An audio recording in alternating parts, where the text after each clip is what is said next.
오늘 우리에게 주신 하나님 말씀 이사야 29장 13절과 14절 두 절의 말씀 봉독해 드립니다. 주께서 가라사대 이 백성이 입으로는 나를 가까이하며 입술로는 나를 존경하나 그 마음은 내게서 멀리 떠났나니 그들이 나를 경외함은 사람의 계명으로 가르침을 받았을 뿐이라. 그러므로 내가 이 백성 중에 기이한 일 곧 기이하고 가장 기이한 일을 다시 행하리니 그들 중에 지혜자의 지혜가 없어지고 명철자의 총명이 가리워지리라. 아멘. 설 명절 다 잘 보내셨겠죠?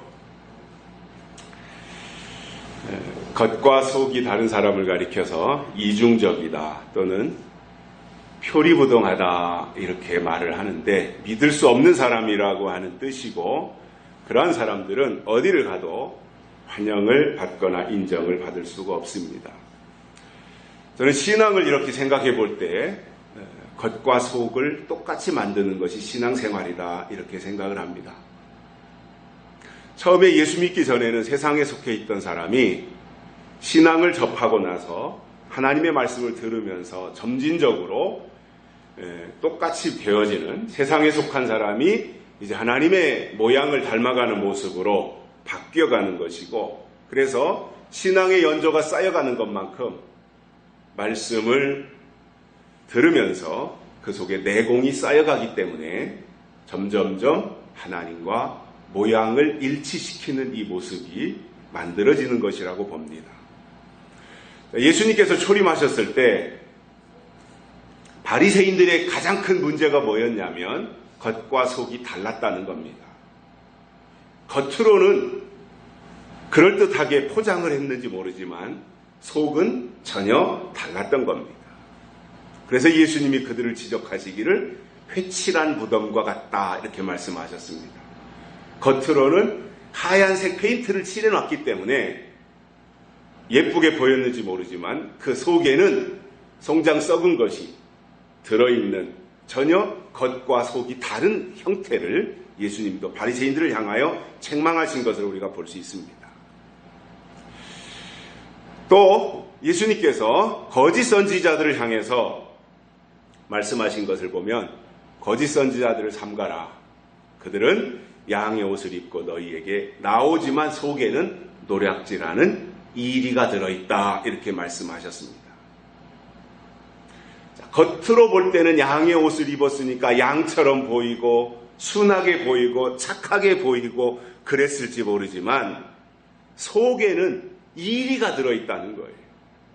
전혀 다른 형태라는 거지요. 그러니까 겉으로 드러나는 모습은 천사처럼 보였지만 속에 들어있는 모습은 악마가 들어있는, 사탄이 들어있는 이 모습이었다는 겁니다. 요한계시록 9장에 황충이가 나옵니다. 그리고 이사야 33장 4절에서는 황충이에 대한 설명을 이렇게 합니다. 그 황충이가 누구냐? 노략질하는 사람이다 이렇게 말씀하고 있습니다. 그래서 계시록에 나오는 황충이에 대해서 이미 이사야 선지자가 말씀한 것이 그 속에는 엉뚱한 전혀 본질이 다른 형태의 모습을 자리 잡고 있다는 것인데, 다른 말로 하면 황충이는 거짓 선지자이고 그리고 미혹자이며 하나님께로 가야 할 영혼들을 사로잡아서 엉뚱한 곳으로 사단에게로 데리고 가는 것이 황충이의 역사라는 거예요. 자, 그렇다면 하나님이 우리에게 주신 믿음은 말씀으로 내 영혼을 지키는 겁니다. 하나님의 말씀이 나에게 들어와서 그 말씀이 나를 사로잡고 그 말씀에 의해서 내가 지켜지는 이 상태입니다. 그런데 황충이는 우리 안에 들어와서 우리의 영혼을 뺏어가는 일을 하기 위해서 나온 존재이기 때문에 그것을 분별하지 못한다면 영혼을 지키지 못하고 도적질 당한다는 것이고, 영혼을 빼앗기면 하나님의 구원에서 제외될 수밖에 없을 것입니다. 자, 그래서 우리는 어떤 나타난 것, 보이는 것, 이러한 것에 속으면 안 됩니다. 그 본질을 볼 수 있어야 됩니다. 그 속에 담겨진, 정말 그가 가지고 있는, 그 속에 저장되어져 있는 그의 본질이 무엇이냐, 그렇게 말은 하고 있는데 그 말 속에 숨은 의도가 무엇이냐, 이런 것들을 우리가 신앙적으로 파악하지 못한다면 우리 자신을 지킬 수 없어요. 그래서 우리가 믿음으로 구원받는 것이고 우리 속에 하나님이 주신 것들이 있어야 그것으로 하나님께로 나갈 수 있는데, 하나님의 것이 내 안에 없다면 어떻게 하나님 앞에 가서 하나님이 주신 이것을 내가 이렇게 키웠습니다, 이렇게 배양시켰습니다 하고 하나님 앞에 내어드릴 수가 있겠습니까? 5달란트 받은 사람처럼, 2달란트 받은 사람처럼 이렇게 하나님의 것을 받아가지고 내 안에서 더 증식시켜서 하나님 앞에 드릴 수 있는 그 믿음이 우리 속에 있어야 되는데, 그것이 없어서 1달란트 받은 사람처럼 1달란트를 그대로 간직하고 있다가 내어놓는다면 그것은 결국은 악하고 게으른 종이 될 수밖에 없는 거지요. 그래서 우리에게 중요한 것은 영이고요. 이 영의 세계를 볼 때 두 가지로 우리가 크게 구분할 수 있습니다. 하나는 하나님께 속한 영의 세계가 있는가 하면, 반대편에는 사탄에게 속한 악한 영들의 세계가 있습니다.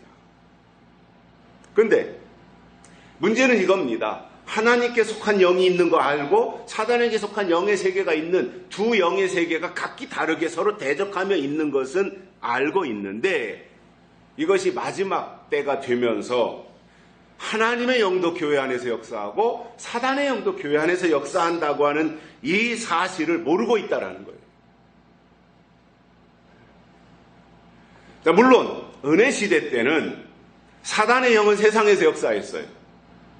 그리고 하나님의 영은 교회 안에서 역사한 거 맞습니다. 그런데 은혜 시대가 끝났다는 것은 뭐예요? 교회를 지키던 울타리가 무너진 거예요. 담장이 허물어진 거예요. 그러다 보니까 세상과 교회가 똑같아지는 겁니다. 그러니 세상을 장악하고 있던 영이 교회 안에 침투해 들어와서 교회를 장악하는 거예요. 그런데 이것이 분별이 어려운 것이, 세상에 있던 악한 영들이 나는 사단이다 이렇게 이마에 표시를 하고 나타난다면, 계급장을, 사단 계급장을 달고 나온다면 그것에 대해서 분별하기가 쉬울 텐데, 다 똑같이 교회 안에서 나오니까 가장한 천사로 하나님 행세를 하며 나오기 때문에 그것에 대한 분별이 쉽지 않다라는 거예요. 설교도 그렇습니다. 하늘에서 주시는 영을 살리는 설교가 있는가 하면 땅에서 주는 영을 죽이는 설교가 있어요. 교회도 마찬가지잖아요. 슬기로운 5 처녀와 같이 해를 입은 여자에게 속한 교회가 있는가 하면 미련한 5 처녀처럼 음녀에게 속한 교회가 있더라는 겁니다. 그래서 예수님께서 마태복음 24장에서 말씀하신 것을 보면 마지막 때는 사람의 미혹을 주의하라 이렇게 말씀하셨어요. 마태복음 24장은 예수님께서 마지막 때 일어날 일에 대해서 포괄적으로 설명한 내용인데, 그 말씀을 시작하면서 사람의 미혹을 주의하라, 이 말씀을 하신 것은 마지막 때 미혹자는 사람이라는 것이고, 결국 사람 속에 사단이 들어가서 사용하느냐 아니면 사람 속에 하나님의 영이 들어가서 사용하느냐, 이 차이일 뿐 사람은 다 똑같이 이 행동하고 활동하게 되어 있더라는 거예요. 그래서 우리가 모두가 다 사람하고 관련이 있기 때문에 하나님의 역사냐 사단의 역사냐에 대해서를 그냥 단순히 어떠한 신령한 세계에서 일어나니까 이건 하나님의 역사다, 이것은 그냥 세속적인 역사 속에서 일어나니까 이건 사탄의 역사다, 이렇게 볼 것이 아니라 다 똑같이 교회 안에서 사람을 통해서 일어나기 때문에 그것에 대한 내면의 세계를, 그리고 그 속에 일어나는 어떤 영적인 역사들을 분별해낼 수 있는 고도의 분별력을 갖추지 아니한다면 그것을 제대로 발견해낼 수가 없더라는 거예요. 우리가 믿음으로 산다고 하는 것은 하나님의 뜻대로 산다는 말입니다. 하나님의 뜻대로 산다고 하는 것은 뭐예요? 하나님의 뜻이 그 속에 있어야 된다는 겁니다. 하나님의 뜻이 그 속에 있다고 하는 것은 그 뜻을 통해서 하나님의 계획이, 하나님의 생각이 그에게 임재하였다는 것이고, 그것이 하나님의 일을 이루어가는 사람이 될 수 있는 거죠. 근데 뜻이 없다. 전혀 이 시대에 하나님이 나타내시는 뜻이 그 속에 없다. 전혀 하나님의 뜻하고는 관련이 없는 사람이다 라고 할 때는 그러한 사람들에 대해서는 우리가 의심의 눈으로 살펴보고 확인을 해볼 필요가 있더라는 거예요. 왜냐?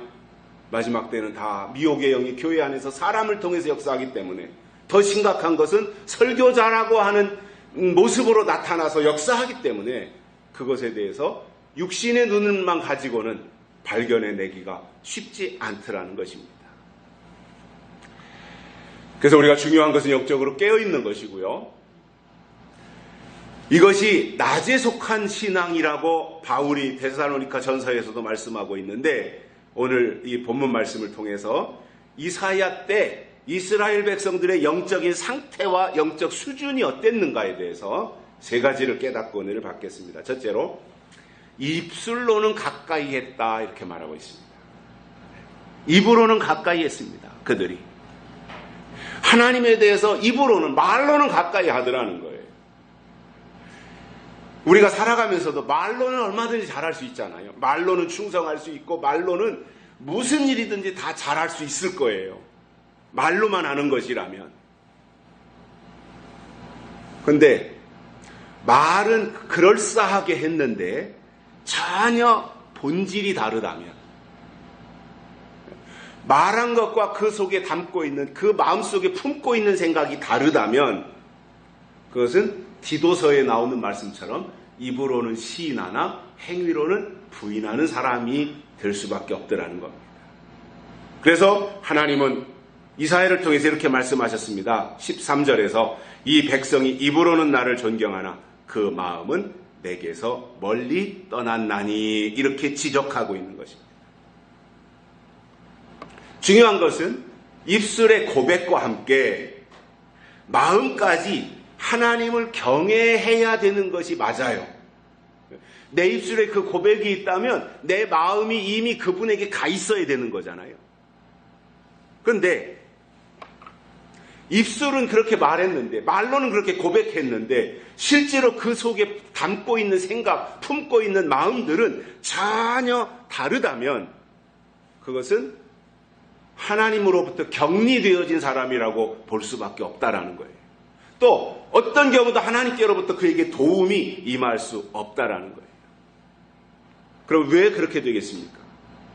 그것은 하나님의 때가 뭔지, 하나님의 약속이 뭔지, 하나님의 말씀이 뭔지, 하나님의 법이 뭔지, 이런 것에 대해서 전혀 관심이 없기 때문이라는 겁니다. 저는 이렇게 신앙생활을 하면서 신앙의 연조가 쌓여갈수록 하나님을 아는 지식이 더 풍성해져야 된다라고 생각을 합니다. 하나님에 대해서 더 폭넓어지고 하나님을 이해하고 하나님을 깨닫고 하나님의 말씀이 더 나에게 크게 임하고, 이것이 신앙이 커지는 것이고 믿음의 규모가 넓어지는 것이라고 생각을 하거든요. 그런데 신앙의 연조는 많이 오래되었고 교회에서 가지고 있는 직분은 꽤나 높은 직분을 가지고 있는데 하나님을 아는 지식이 전혀 밑바닥 수준이라면 그것은 하나님이 보실 때는 어린아이의 수준일 수밖에 없더라는 거예요. 어린아이가 어떻게 부모의 뜻을 알겠습니까? 신앙적으로 어린아이가 어떻게 하나님의 의도와 하나님의 계획을 파악할 수가 있겠습니까? 그러니까 수준이 더 이상 올라가지 못하고 맨날 그 수준에 머물러서 어린아이의 틀에서 벗어나지 못하는 거죠. 그래서 저는 그런 생각들을 해봅니다. 마지막 때 하나님이 보실 때 가장 큰 죄가 무엇일까? 물론 여러 가지 성경에서 말씀하고 있는 죄의 항목들이 있습니다만은 가장 마지막 예수님이 재림하실 때 큰 죄가 뭐냐면은 하나님의 뜻과 하나님의 때와 하나님의 법을 모르는 것이 가장 큰 죄다. 저는 그렇게 생각이 들어요. 그만큼 그게 중요하다는 겁니다. 그래서 정말 우리가 마음속으로 하나님을 존경한다면 하나님이 하실 일이 무엇인가? 그리고 하나님의 계획이 무엇인가? 이것을 성경을 통해서 우리가 알아야 된다는 거예요. 결론은 성경이기 때문에 내 주관적으로 기도하다가 깨닫는 것도 이것도 내 개인의 생각일 수 있잖아요. 사사로운 감정일 수 있잖아요. 그러나 성경은 가장 확실한 하나님의 해답이기 때문에 어떠한 경우도 하나님의 하실 일에 대해서만큼은 예언이죠. 예언에 대해서만큼은 성경을 통해서 성경 속에서 답을 얻고 가야 된다라는 말입니다. 여기서 하나님이 하실 일이라고 하는 것은 요한계시록입니다. 하실 일은 예언이라는 말입니다. 하실 일은 앞으로 이루어질 일이라는 말입니다. 성경은 된 일과 될 일로 이루어져 있습니다. 하신 일과 하실 일로 이루어져 있는 것이 성경입니다. 그렇다면 우리들의 입장에서 2020년도를 이제 시작해서 막 몇 발짝 떼어놓은 이 입장에서 우리에게 중요한 것은 물론 당연히 하신 일, 된 일, 이것을 토대로 삼아야 되기 때문에 중요하지만 이 된 일, 하신 일보다 더 중요한 것은 될 일과 하실 일이 더 중요한데 그 이유가 뭐냐? 하실 일이 바로 예언이기 때문에 그렇습니다. 그래서 우리 신앙은 과거로 후퇴하는 것이 아니라 미래지향적으로 앞을 향해서 예언의 말씀을 향해서 새하늘과 새 땅을 향해서 점진적으로 행진해가고 발전해 나가는 것을 하나님이 우리에게 요구하고 계신 거죠. 자, 그러면 하실 일을 계시록에서 보니까 5단계로 나오잖아요. 인, 환란, 재림, 심판, 천년왕국. 이것을 요약해 놓은 것이 요한계시록이더라는 거예요. 인, 환란, 재림, 심판, 천년왕국. 그래서 이것이 하나님의 마지막 때 이루실, 예수님의 재림이 임박했을 때 이루실 하나님의 역사인데 그동안에는 요한을 통해서 이 계시록을 기록은 하셨지만 7인으로 봉해 놓으셨더란 말이에요. 그래서 고이 간직하셨다가 때가 되면 이제 예수님이 재림하실 때가 임박해지면 다윗의 뿌리가 이기어서 인봉한 것을 떼시고 요한계시록을 예언의 말씀으로 열어주시는 거예요. 그래서 요한계시록을 하나님이 열어주시고 나서부터는 계시록을 인봉해 놓고 계시록에 대해서 아예 관심도 안 가지고 교회가 계시록에 대해서 설교도 안 하고 있다고 하는 것은 불법인 겁니다. 왜냐? 하나님이 때가 되어서 열어주셨는데 자기는 닫고 있단 말이에요.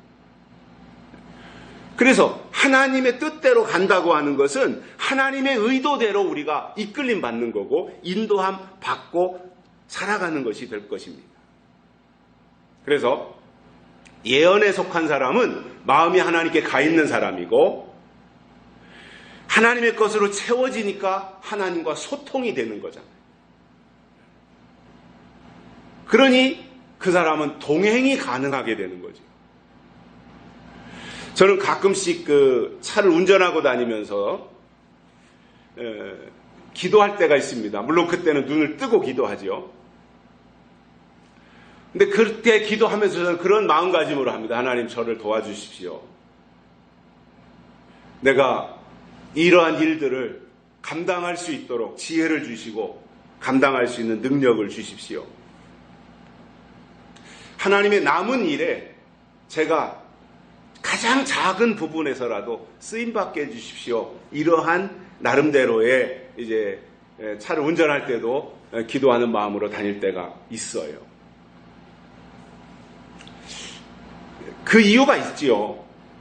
물론 제 나름대로의 어떤 신앙 속에 그렇게 해서라도 어느 순간 뭔가 이렇게 깨달음이 올 때 그렇게 해서라도 내가 하나님과 소통하고 동행해야 되겠다. 그러한 마음 때문이기도 하지만 우리 기독교 신앙의 가장 위대한 것 중에 하나는 저는 이런 거라고 생각을 해요. 하나님은 어디든지 계시다라는 거잖아요. 어디든지 계시다. 어디든지. 그 하나님의 위대하심이잖아요.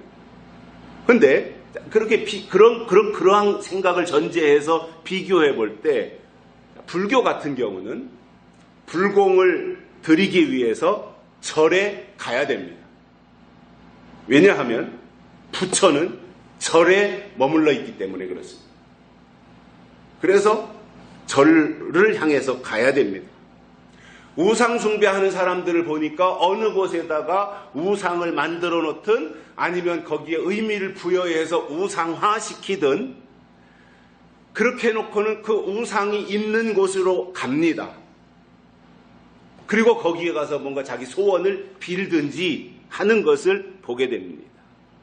그런데 우리가 믿는 하나님은 우리가 어디에 가고 오고 하는 것이 중요한 것이 아니라 어디든지 계신 하나님이기 때문에 때와 장소를 가리지 아니하고 내 마음 중심을 하나님 앞에 드리는 것이 더 중요하더라는 거예요. 그래서 믿음을 지킨다고 하는 것은 마음을 지키는 것이고요. 마음을 지키는 것이 중요한 이유는 잠언 4장에서 무릇 지킬 만한 것보다 더욱 내 마음을 지키라. 생명의 근원이 이에서 남이니라. 이렇게 말씀하신 것에서도 알 수가 있다라는 거예요. 출애굽기에 보면 히브리 민족이 모세를 따라서 출애굽을 해가지고 광야로 나아갑니다. 하나님의 역사였습니다. 출애굽도 하나님의 역사이고 홍해를 건넌 것도 하나님의 역사예요. 광야로 나간 그 모든 일거수일투족이 자기들의 의지나 자기들의 노력에 의해서 된 것이 아니라 하나님의 전폭적인 은혜에 의해서 되어진 역사적 사실이었던 거잖아요. 그렇다면 히브리 민족들은 어떤 경우도 신바람 나게 모세의 인도함을 기분 좋게 따라갔어야 된다고 생각을 해요. 그런데 그들이 우리가 성경을 통해서 발견하는 모습을 보면 좀 불편하면 불평하기 시작해요. 그리고는 결론은 뭐냐? 애굽으로 돌아가자였습니다. 자, 여기에 하나님의 의도와 자기들의 생각의 차이가 발견이 되는 거예요. 하나님의 의도는 뭐예요? 가나안 땅으로 가라는 거예요. 근데 그들의 계획은 뭐예요? 애굽으로 돌아가려고 하는 이 본성이 있더라는 겁니다. 하나님은 가나안 땅으로 가라고 하는데 이 사람들은 하나님의 인도함을 따라 광야까지 와놓고는 뻔듯하면 애굽으로 돌아갈 궁리만 하고 있었던 겁니다. 여기서부터 이제 하나님의 생각, 하나님의 계획과 정면 반하는 모습들, 하나님께 도전하는 모습들을 발견을 하게 되는데 그들이 하나님에 의하여서 광야에 나왔다면 아직 가나안 땅에 들어가지 않았어도 지금 이제 홍해 건너고 광야로 나와서 광야에 단계를 거쳐야 되잖아요. 수르광야, 신광야, 시내광야, 바란광야 이렇게 해서 가나안 땅에 들어가야 되는데 요단강을 건너가지고 그렇다면 하나님의 원래 계획이 내가 너희를 약속의 땅, 젖과 꿀이 흐르는 땅으로 데려가겠다라고 말씀하신 그것이 그들 생각이 있었어야 돼요. 그러면 비록 그들은 몸은 아직 광야에 있어도 생각은 가나안 땅에 가 있어야 되는 게 맞아요. 이게 믿음이라는 거예요.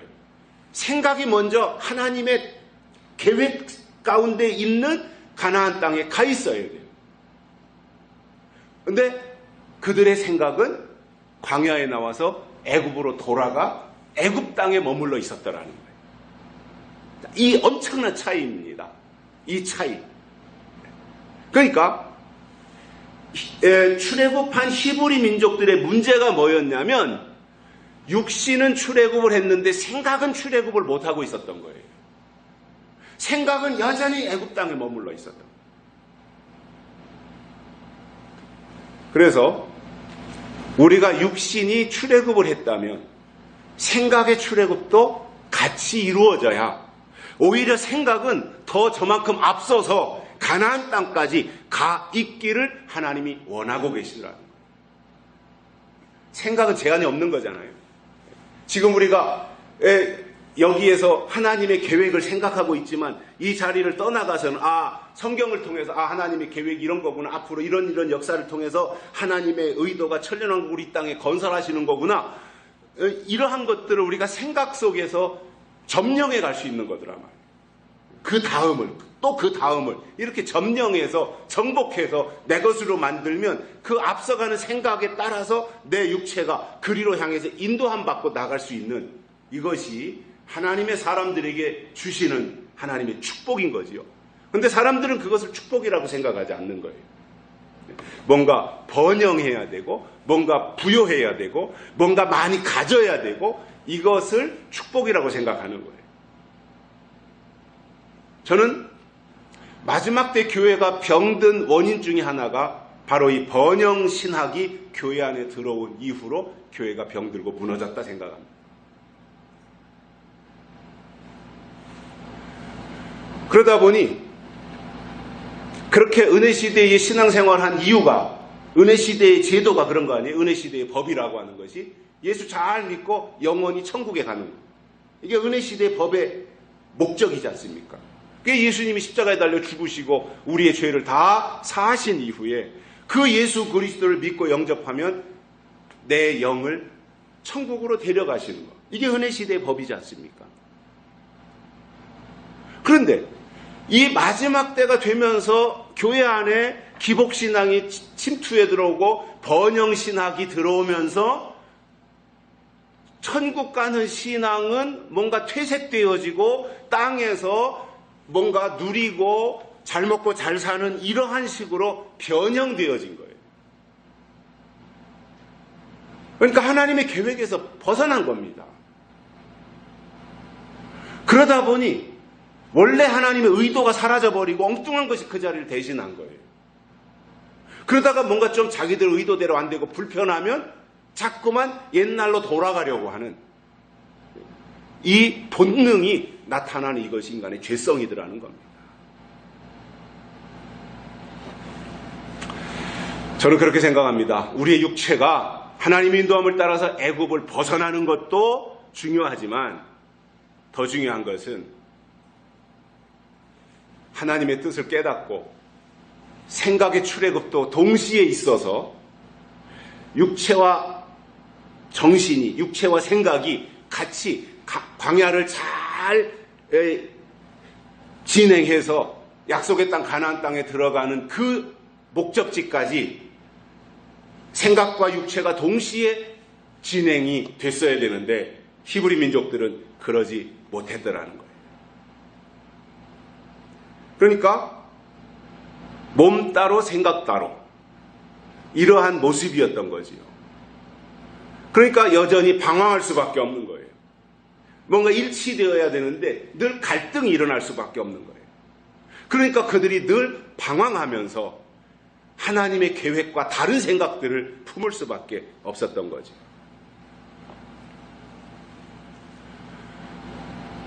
우리가 신앙생활하면서 그러한 오류를 범할 수가 있습니다. 하나님의 선하신 인도하심을 따라가다가 뭔가 장애물을 만났을 때 자꾸 뒤돌아보고 귀소 본능처럼 과거로 돌아가려고 하는 이러한 모습을 보일 때가 있더라는 거예요. 그때 그것을 극복할 수 있는 유일한 길이 뭐냐면 예언의 말씀이 있어야 됩니다. 예언의 말씀은 우리로 하여금 앞으로를 바라보게 하고 그 길로 나아가도록 이끌어주시는 역할을 하더라는 겁니다.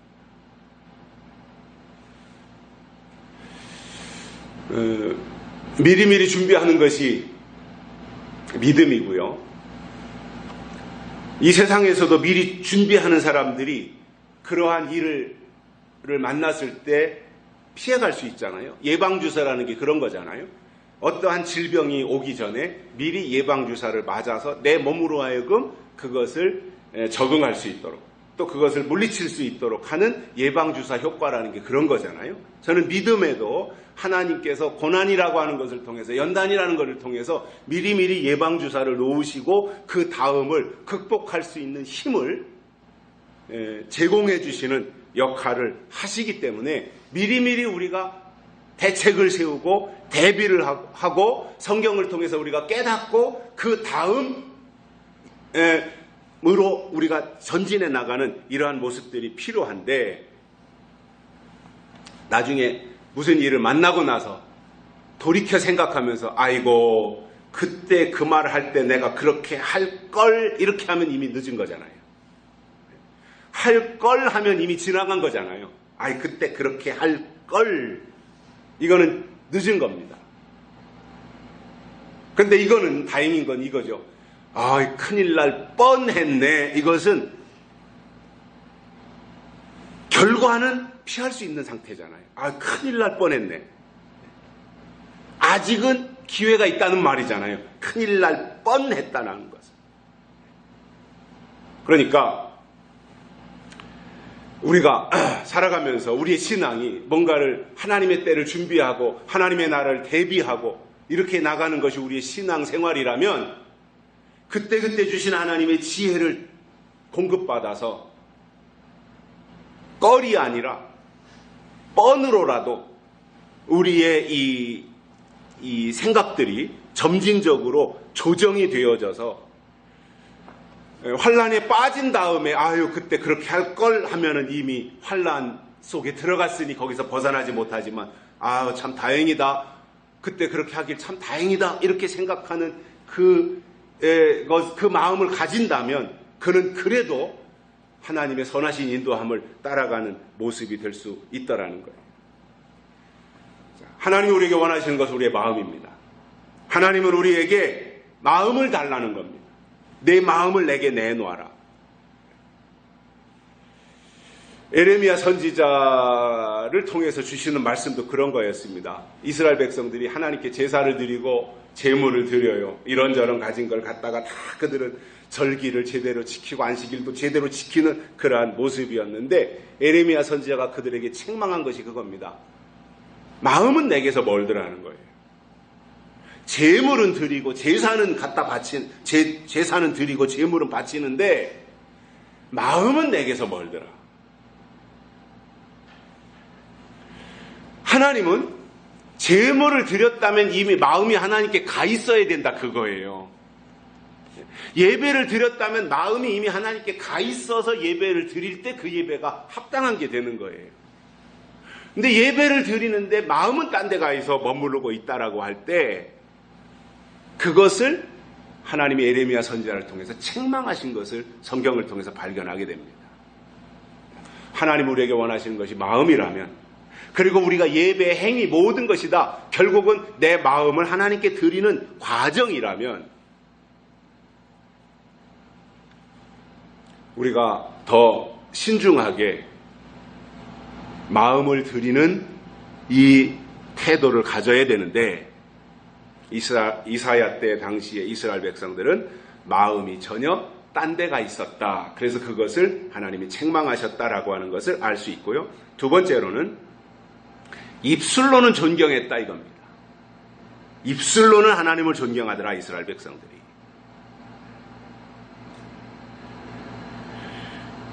자, 바리새인들 얘기를 좀 더 드리면, 그들은 아브라함을 말하고 이삭을 말하고 야곱을 말하고 그들의 필요할 때마다 그들은 조상들의 이름을 거들먹거리고 울거먹고 그랬어요. 그런데 그들이 정말 아브라함을 말했다면 아브라함이 가졌던 믿음이 그들 속에 있어야 되고, 이삭을 말했다면 이삭에 대한 모습이 그들 속에 있어야 되는데, 실제로 바리새인들의 모습을 보니까 그들 속에 하나님에 대한 믿음은 없더라는 거예요. 조상은 팔아먹는데 하나님에 대한 이름은 없어요. 하나님에 대해서 말은 하는데 하나님이 보내신 예수님에 대한 관심이 없었더라는 거예요. 그러다 보니 말로는 하나님을 말하는데 실제로는 말과 다른 이율배반적인 모습을 보였던 것입니다. 자, 요즘 우리 대한민국도 심각한 이념적 갈등을 겪고 있습니다. 가치관이 굉장히 뒤섞이면서 혼란스러운 이 시대를 우리가 살아가고 있습니다. 저는 조국이라고 하는 사람을 보면서 그 사람이 서울대학교를 나왔고 또 말도 잘하고 잘생겼고 서울대학교 교수를 하고 있고 그러니까 제가 이렇게 볼 때는 저 사람은 우월한 유전자를 다 가지고 있는 사람이구나 이렇게 생각을 했었어요. 그런데 작년 여름에 터진 조국의 사태를 보면서 그러한 환상이 다 깨지고 말았습니다. 왜냐하면 겉과 속이 완전히 다른 사람이었다는 거죠. 그것이 국민들 속에서 다 드러난 거죠. 까발려져서 다 드러난 거지요. 겉으로는 그러한 모습들을 다 완전히 갖추고 있는 사람처럼 보이는데 그의 속을 들여다보니까 파렴치하고 거짓말을 잘하고 온갖 불법은 다 저질렀고 말과 행동이 전혀 다른 사람이었다고 하는 것을 알게 되었습니다. 자, 조국이라고 하는 사람이 하는 말만 들으면 아무 문제가 없었어야 돼요. 그런데 그 이면으로는 전혀 보통 사람들이 상상할 수 없는 그러한 일들을 행했다라고 하는 것을 보면서 사람들의 실망이 컸고 이제 그것이 실망의 단계를 넘어서 분노의 단계까지 나갔던 것을 우리가 지난 여름에 가을을 거치면서 겪었던 내용들입니다. 성경에도 보니까 이사야 때 이스라엘 백성들도 입술로는 하나님을 존경해요. 말을 들으면 아무 문제가 없어요. 입술의 고백은 아무렇지도 않게 잘 나타났다라고 하는 겁니다.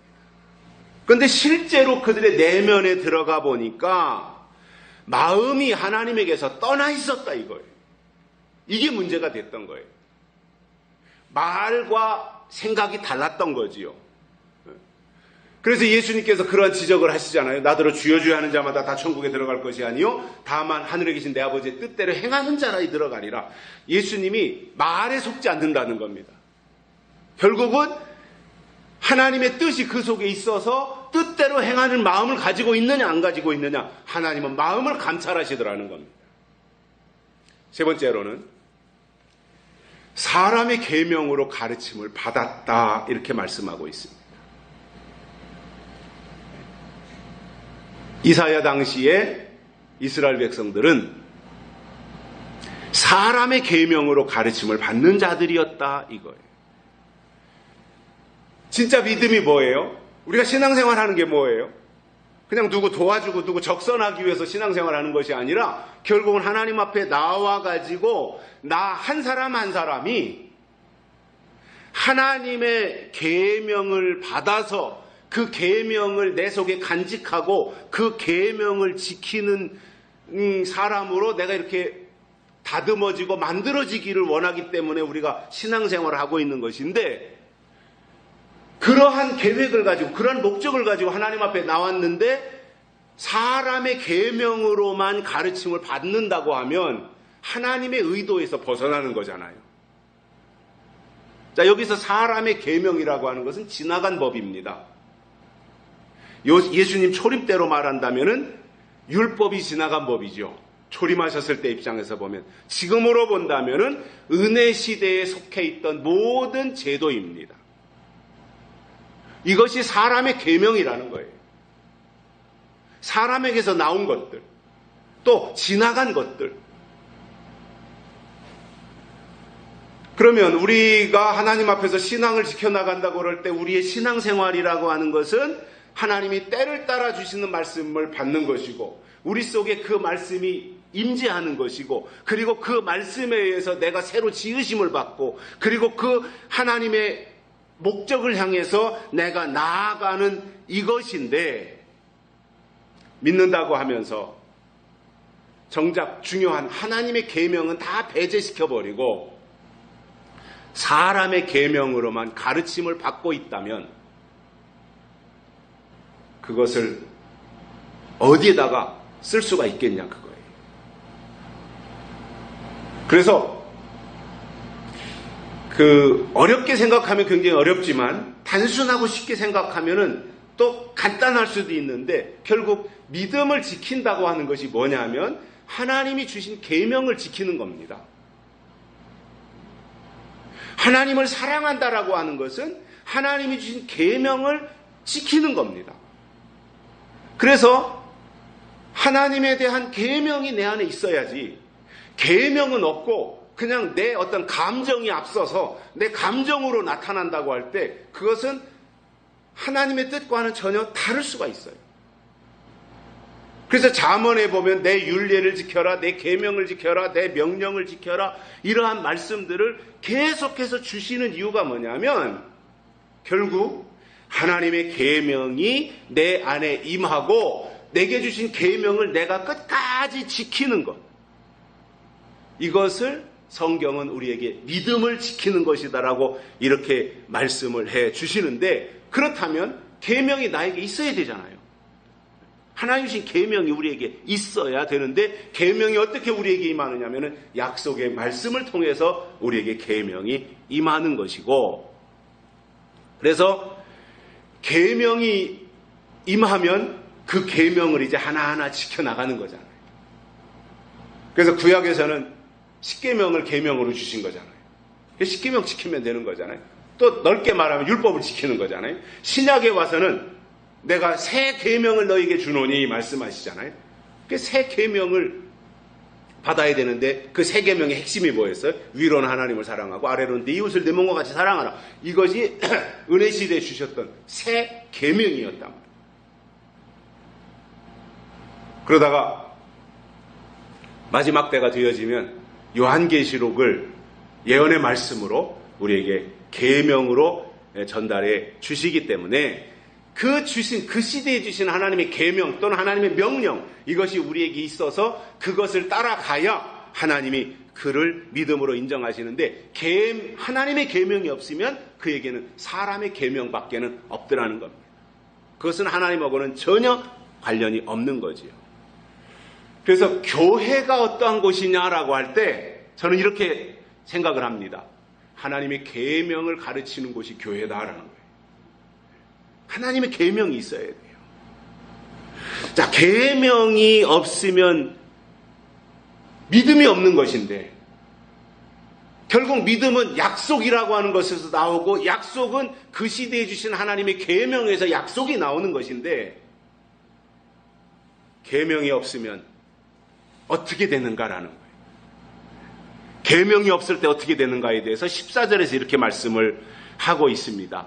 그러므로 내가 이 백성 중에 기이한 일, 곧 기이하고 가장 기이한 일을 다시 행하리니 그들 중에 지혜자의 지혜가 없어지고 명철자의 총명이 가리워지리라. 이렇게 말씀하고 있습니다.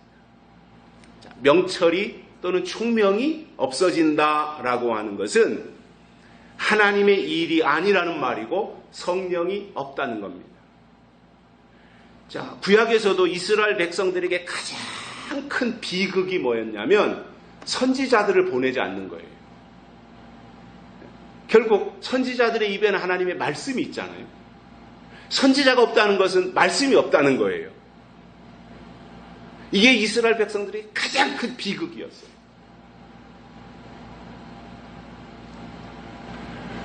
오늘 우리가 하나님의 사람이라면 오늘 우리에게 주신 하나님의 말씀이 계명으로 명령으로 우리 속에 있으면 그 말씀이 우리 안에 살아 역사해서 때로는 지혜자로 때로는 명철자로 때로는 총명으로 그때그때 하나님이 우리 안에서 역사해서 필요한 것들을 제공해 주시고 그것으로 인해서 정확하게 판단하게 하고 분별하게 하고 분석하게 하고 이러한 일들을 이루게 하시는데 명철이 없다, 총명이 없다, 지혜가 없다라고 하면 그것은 아무짝에도 쓸모가 없는 거예요.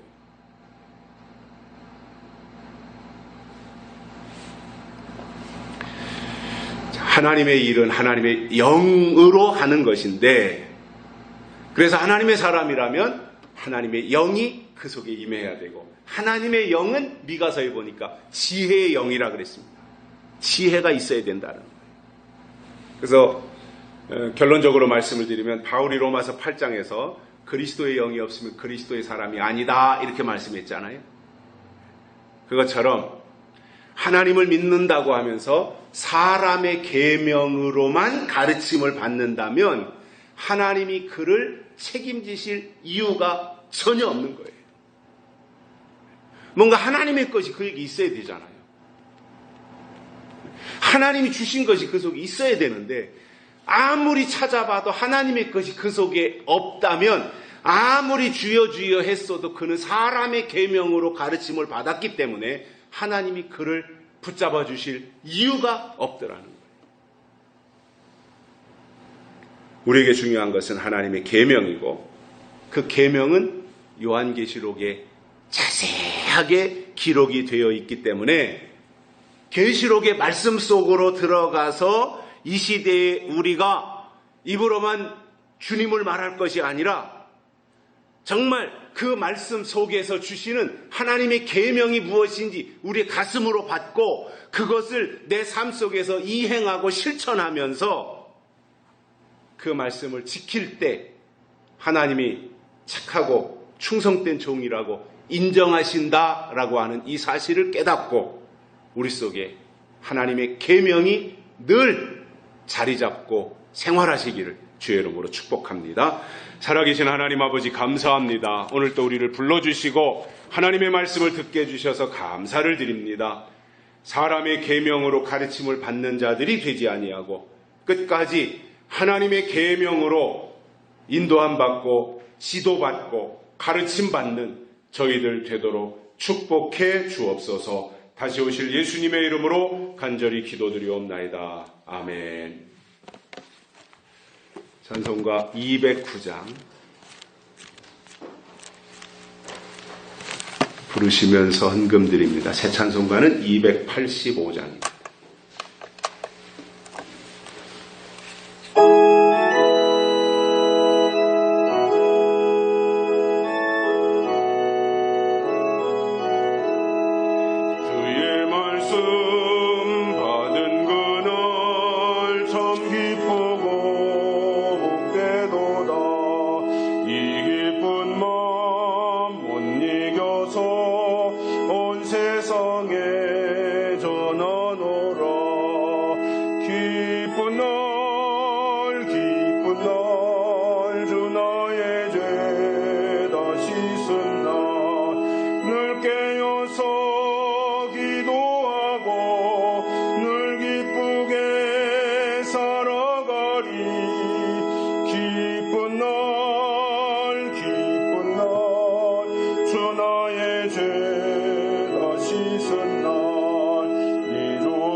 복된 마음 전함으로 내 할 뻔